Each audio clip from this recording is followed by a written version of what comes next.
In the history of boxing, there have been many heavyweight champions who marked their names and made themselves unforgettable, but not many could move and dance all 12 rounds without getting tired. Ali was the first to do that, using his footwork and jab to tire out his opponents, and lately another fighter has been carrying on with his footsteps. His name? Today we'll take a deeper dive into his latest fight against the Gypsy Giant, Tyson Fury. We'll go point by point on what strategies he used to be the better man to come out victorious, so stick along until the end with us. There's also a little trick of his mentioned at the end of the video, which will be most useful to you southpaw boxers. Superior footwork and agility. As we all know, boxing is shown by hands, but reached by feet. A boxer without head movement and footwork is not superior footwork. The footwork Usyk has acquired is much more than the fundamental steps we have been taught in our first boxing lessons. Not only because he is a heavyweight and needs to preserve energy while using these movements, but also because he's a southpaw.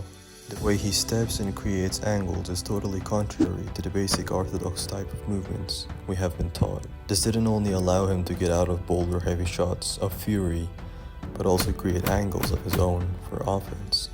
To delve deeper into this matter, his most commonly used defense and counter footwork consisted of getting his head off the way of Fury's jab and creating angles from the right. You can also see this in Vasily Lomachenko's fights, in which he used all types of angles to unleash his barrage of punches, as he was as well a southpaw boxer. Usyk also used the pendulum step in the Soviet fighting style to get his shots in and out of range without getting caught by Fury's heavy punches, which is another unorthodox way of boxing.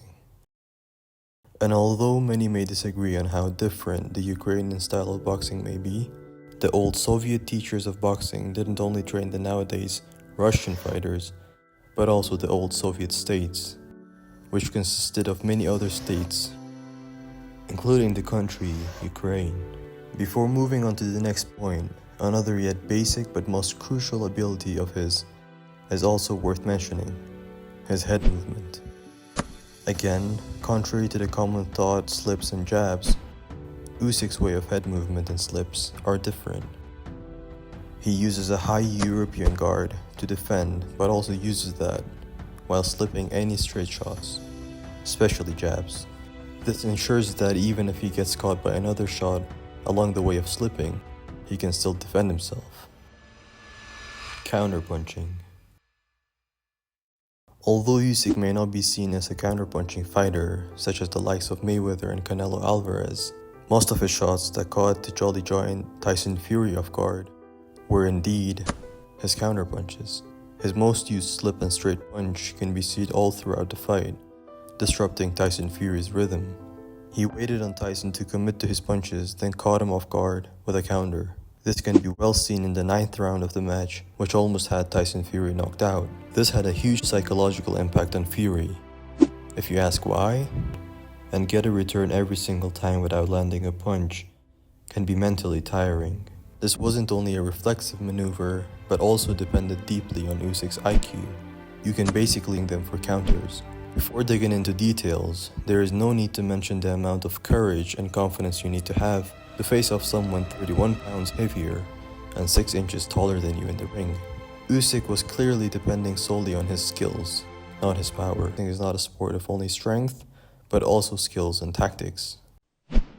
You can undeniably say that the heavier a boxer is, the heavier his punches will be.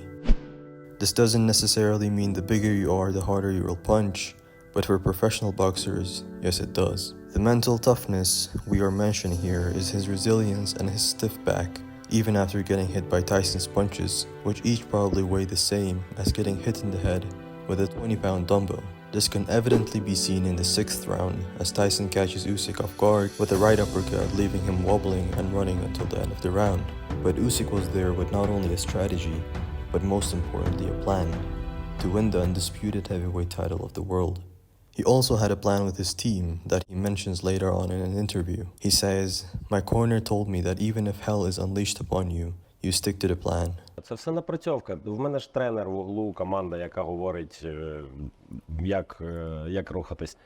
Треба дотримуватись плану. Навіть якщо тобі прилітає в голову снаряд, треба притримуватись плану. And undoubtedly, that plan got him out of the ring victorious.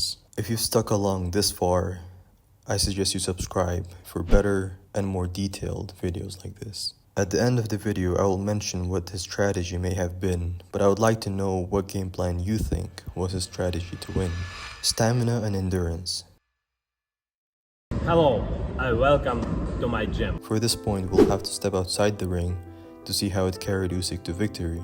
Most of what people talk is how fighters move or fight in the ring, including the statistic and analysis of the fight. But no one mentions how a fighter has to be disciplined for months of training camp, enduring the pain and suffering to end up as a champion. I guess in real life, people do judge books by their covers. We talked earlier about how Usyk uses his footwork to create angles to land his shots, but all that needs an immense amount of stamina, and that's another point that Usyk had on Fury. He danced around like a butterfly and stung like a bee. That for 12 rounds and 36 minutes straight. His stamina and endurance training can be divided to many different categories. Diverse cardio training. Usyk's approach to building endurance is unique and varied. Instead of relying solely on running, he incorporates a range of high-intensity exercises. His training regimen includes swimming. Usyk spends extensive time in the pool, sometimes swimming for hours. This low-impact exercise builds cardiovascular endurance and strengthens his muscles without putting stress on the joints. Jump rope. Skipping rope is a staple in Usyk's routine, helping him to improve his footwork, coordination, and cardiovascular fitness. Hill sprints. Running up hills is another key component, which builds explosive strength and endurance, contributing to Usyk's ability to maintain a high work rate throughout a fight. Usyk's strength and conditioning program is designed to enhance his overall physical capabilities. He uses a variety of exercises to build muscle endurance and power, including kettlebell training. This helps in developing core strength and stability, which are essential for maintaining balance and power in the ring. Overall strength and explosiveness, crucial for delivering powerful punches. And finally, CrossFit. Usyk incorporates CrossFit workouts which combine strength training with high-intensity cardio, ensuring he remains strong and agile. And now for the part you all have been waiting for. The technique Usyk used was more of a combo than a trick. It's one that all southpaw boxers are using often, including Manny Pacquiao. It's essentially throwing a half jab to get the guard up, then getting your head off the center to avoid getting hit. That's when you land your shot. It is most commonly a left cross, but it could be a cross to the body or even a rear hook. If you liked this video so far, I suggest you like and subscribe and stay tuned for future uploads.